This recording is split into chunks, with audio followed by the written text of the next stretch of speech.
కోరుకుంటున్నాము. అయితే ఎక్కువగా మీ టైం వేస్ట్ చేయము. ఒక 5 minutes 5 నిమిషాలు దయచేసి మీ చెవులు మాకు ఇవ్వాల్సిందిగా కోరుకుంటున్నాము. ఎందుకురా 5 నిమిషాలు ఇక్కడ టైం వేస్ట్ చేస్తున్నానా అని అనిపించేటట్టు మీకు ఉండదు.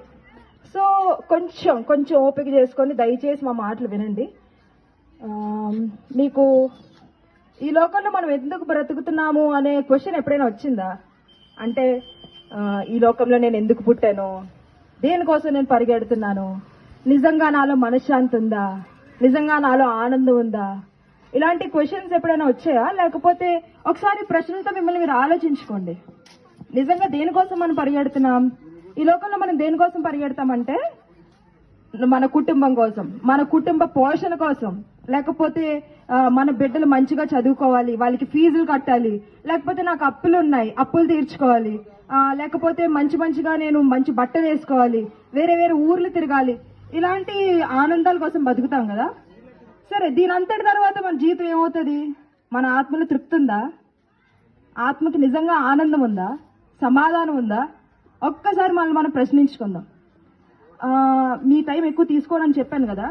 వీటన్నిటికి జవాబు ఒకటేనండి, ఒకటే.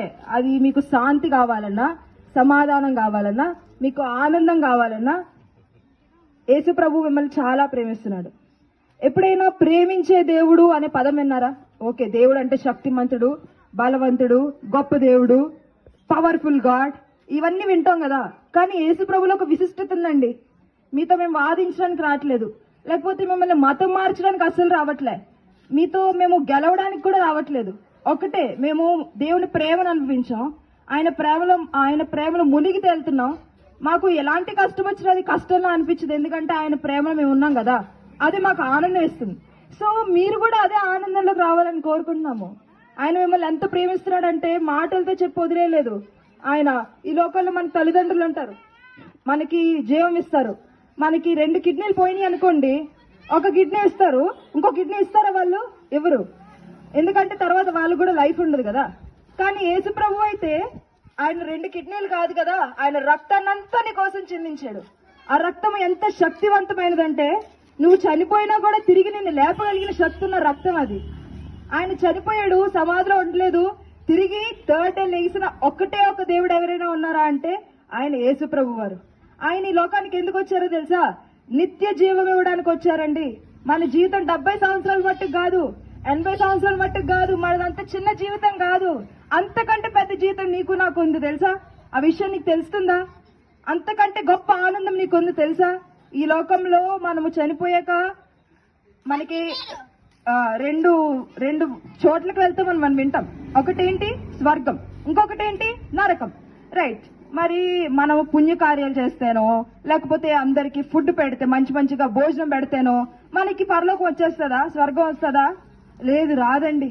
మనము ఇప్పుడు ఒక ఊరు వెళ్ళాలనుకోండి, ఆ బస్సు ఎక్కితేనే వెళ్తాం, అంతే కదా. హైదరాబాద్ వెళ్ళాలంటే హైదరాబాద్ బస్సు ఎక్కి వెళ్ళాలా? అది కాదు నేను వేరే బస్సు ఎక్కుతానంటే అక్కడికి వెళ్ళలేము. అలాగే స్వర్గం కావాలన్నా, నీకు శాంతి కావాలన్నా, సమాధానం కావాలన్నా, నిజమైన మార్గాన్ని ఏంటో నువ్వు తెలుసుకో. ఆయన నిన్ను ప్రేమిస్తున్నాడు. ఈ మాటలు ఊరికే నీ చెవిలోకి రావట్లే, ఊరికి నీ తోసేకి చెవుల్లో నుంచి మాటలు చాలా విలువైనవి. నీకు ఆనందాన్ని ఇస్తాయి. నీకు శాంతి లేదా? నీకు శాంతి ఇస్తుంది. నీకు సమాధానం లేదా? సమాధానం ఇస్తుంది. నీకు నెమ్మది లేదా? నెమ్మది ఇస్తుంది. ఇవన్నీ కూడా యేసుప్రభు నిన్ను ప్రేమిస్తున్నాడు కాబట్టి ఆయన నీకు ఇవ్వడానికి ఇష్టపడుతున్నాడు. కాబట్టి దయచేసి మీరు ఈ వార్త నిర్లక్ష్య పెట్టకండి. యేసుప్రభుని నీ దేవుడుగా నువ్వు 2 మాటలు ప్రార్థన చేసుకో. దేవా, నువ్వు నిజమైన దేవుడు అయితే నీవు నాలోనికి రావా?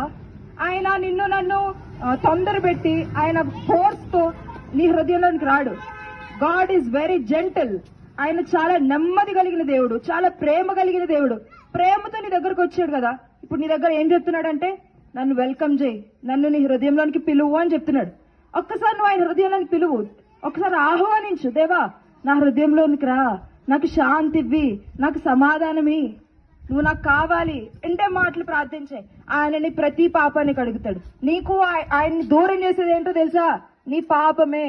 పాపం అంటే పెద్ద పదంలో అనిపిస్తుందేమో, ఏదో కాదండి, అది తప్పు. ఏంటంటే నువ్వు చిన్న అబద్ధం చెప్తావు కదా, ఆ తప్పు నీకు దేవుడికి దూరం వచ్చేస్తుంది. నువ్వు ఇతరులు మోసం చేస్తావు కదా, ఆ మోసము దేవుడికి నీకు దూరం వస్తుంది. ఈ దూరం మధ్యలో ఏమొస్తుందంటే నీకు నెమ్మది లేని తనం వస్తుంది, అసమాధానం వస్తుంది. సో వీటన్నిటిని యేసుప్రభు తన రక్తంతో కడగడానికి ఇష్టపడుతున్నాడు. ఆయన నిన్ను ప్రేమిస్తున్నాడు. ఆయన ప్రేమను ఊరికనే తోసేయకండి. ఆయన నీ హృదయంలో పిలవండి. ఎంతో మన జీవితం ఎంతో కాలం కాదు. ఈ రోజే రక్షణ దినం, నేడే రక్షణ దినం. రేపేమవుతుందో నీకు తెలీదు. God so love the world. Yesu ప్రభు లోకమును ఎంతో ప్రేమించాడు. ఎంతంటే ఊరికనే మాటలతో చెప్పేంత కాదు, తన సొంత కుమారుని ఇచ్చినంతగా. తన కుమారుని నీ కోసం ఇచ్చినప్పుడు ఇంక ఈ లోకంలో చిన్న చిన్న మాటలు అడుగుతున్నావా?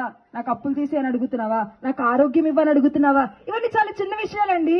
ఆయన దేవుడు తన కుమారుడినే నీకు ఇచ్చాక ఇవన్నీ ఆయన ఇవ్వడానికి వెనుక తీయడు. కాబట్టి యేసు ప్రభుని దయతో ఒకటే మనం ఏంటంటే, దేవా నా హృదయంలోనికి రా, నువ్వు నిజమైన దేవుడు అయితే నాకు ఆనందం ఇవ్వు. He will be there. నీ దగ్గరకు వస్తాడు, నీకు ఆనందం ఇస్తాడు, నీలో ఉంటున్న నీకు మనశ్శాంతి ఇస్తాడు. ఇంకొకటి ఏంటంటే యేసు ప్రభులో ఉన్న విశిష్టత ఒకటి చెప్పి నేను ముగిస్తాను. ఆయన ఇటర్నల్ లైఫ్ ఇవ్వడానికి వచ్చాడు. ఆయన అసమర్థుడైన దేవుడు కాదు. ఆయన చిన్నగా ఆలోచించే దేవుడు కాదు. ఆయన నీకు లిమిట్లెస్ గా నీతో ఉండాలనుకుంటున్నాడు. ఇటర్నల్ లైఫ్ అంటే ఏంటో తెలుసా? నిత్య జీవము. మనకి ఏంటంటే 70 సంవత్సరాలు బతుకుతాం అనేది అబద్ధం, 100 బతుకుతాం అనేది అబద్ధం. శరీరానికి చావు ఉంది, కానీ ఆత్మకు చావు లేదు. ఈ ఆత్మ చనిపోయాక 2 చోట్లకి వెళ్తుంది. ఒకటి స్వర్గం, ఇంకొకటి నరకం. స్వర్గం అంటే యేసు ప్రభు ఎక్కడ ఉంటాడో అదే స్వర్గం. ఈ లోకంలోనే నువ్వు స్వర్గం అనుభవించవచ్చు, ఎందుకంటే యేసయ్య నీతో ఉంటాడు కదా. అలాగే నీ ఆత్మ కూడా నువ్వు చనిపోయాక, ఈ శరీరం చనిపోయాక నీ ఆత్మ నిత్యము జీవిస్తుంది. నిత్య జీవం ఇవ్వడానికి ఆయన వచ్చాడంట. అర్థమైందండి? సో మీకు ఆ నిత్య జీవం కావాలన్నా మీరు దేవుని దగ్గరికి రావాలి. అయితే సాతాన్ అనేవాడు ఒకడు ఉన్నాడు. వాడు ఏం చేస్తాడు తెలుసా? దొంగతనం చేయడానికి వస్తాడంట, నాశనం చేయడానికి వస్తాడంట, హత్య చేయడానికి వస్తాడంట. ఎవరికైనా అప్పులు ఉన్నాయంటే, ఎవరికైనా నష్టాలు ఉంటున్నాయంటే, ఎవరైనా లేమరికల్లో ఉంటున్నామంటే ఇదంతా ఎవరి వల్ల తెలుసా? సాతాను వల్ల. ఎందుకంటే మనం వాడి దగ్గర ఉన్నాం కదా, వాడు ఆశ్రయ పొందుకుంటున్నాం. అందుకే. అయితే యేసుప్రభు ఎందుకు వచ్చాడు చెప్తాను. ఆదికాండం 1:28 ఉంది. మీరు ఫలించి అభివృద్ధి చెంది భూమిని నిండించి దాన్ని లోపరుచుకున్నది. దేవుడు ఎంత ప్రేమిస్తున్నాడో తెలుసా? మనం ఫలించాలని, మనము అభివృద్ధి చెందాలని, ఇంకా మనము ఈ భూమిని స్వాధీనం చేసుకుని దీని మీద ఏలుబడి చేయాలని దేవుడు నన్ను కోరుకుంటున్నాడు. కాబట్టి ఆయన దగ్గరికి వస్తే నీకు ఆనందం ఉంటది, నీకు అధికారం ఉంటది, ఇహలోక సంబంధమైన ఆశీర్వాదం ఉంటది, తర్వాత నిత్య జీవం అనే ఆశీర్వాదం ఉంటది. కాబట్టి మీరు నిర్లక్ష్యం చేయకండి. ఇదేదో మైక్ లో వచ్చారు, చెప్పారు, వెళ్ళిపోయారు కాదు. అంత నార్మల్ విషయం అయితే కాదు. కాబట్టి ఒకసారి దీనికోసం ఆలోచించండి. 2 మాటలు ప్రార్థన చేసుకోండి. దేవా నా హృదయం దగ్గర నువ్వు నిలుచుండి తడుతున్నావంట. దేవా నా హృదయంలోకి రాదేవా, నాకు శాంతి ఇవ్వదేవా, నాకు సమాధానం ఇవ్వేసయ్యా. ఇలాగే ప్రార్థన చేయండి. ఒక మనిషితో మీరు ఎలా మాట్లాడతారో అలాగే దేవుడితో కూడా నార్మల్ గా మాట్లాడండి. ఒక మనిషితో మాట్లాడినట్టు మీరు ఎక్కడ కూర్చున్నారో అక్కడ కూర్చొని 2 మాటలు దేవుడితో ప్రార్థన చేయండి. ఆయన మన కోసం మరలా తిరిగి రెండో రాకుండా ఈ లోకానికి వస్తున్నారు. ఎవరైతే ఆయన ప్రేమిస్తున్నారో, ఆయన నమ్ముకుంటున్నారో వాళ్ళందరినీ నిత్య జీవం ఇవ్వడానికి తీసుకెళ్తున్నారు. మీకోసం 2 మాటలు ప్రార్థన చేస్తాము.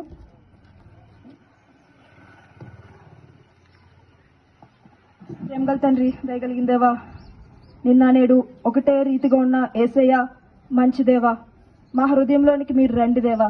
మా హృదయంలో ఉంటున్న ఆ శాంతి లేని ఆ స్వభావము, గలిబిలి, ఆందోళన, నా దేవా ఆ ఖాళీ, ఎవరూ నింపలేని ఖాళీ, ఎవరూ నింపలేని ప్రేమ నాలో ఆ వెలితి ఉండిపోతుంది దేవా. ఆ వెలితిని నీ ప్రేమతో నువ్వు నింపండి. నువ్వు నా హృదయంలోకి రండి యేసయ్య అని ఎవరైతే ప్రార్థన చేస్తున్నారో ఆ ప్రార్థనలన్నీ మీరు అంగీకరించి దేవా వారి హృదయంలో నా దేవా మీరు వెళ్ళమని అడుగుతున్నామయ్యా. మనశ్శాంతినివ్వండి. ఎవరికైతే సమాధానము, ఆనందం లేదో వారికి ఆనందం ఇవ్వండి. ఎవరైతే పాపాలతో సతమవుతున్నారో వారి ప్రతి పాపమును యేసు రక్తముతో కడగండి. యేసు అనే నామములో ఉంటున్న విజయము ఇక్కడున్న రాయవరం వాసులందరికీ యేసు నామములో కలుగును గాక. యేసు నామములో ఈ ఊరును యేసు ప్రభువుకు అప్పగిస్తూ ఈ కొద్ది ప్రార్థన యేసు నామములో అడుగుతున్నాను తండ్రి. ఆమేన్.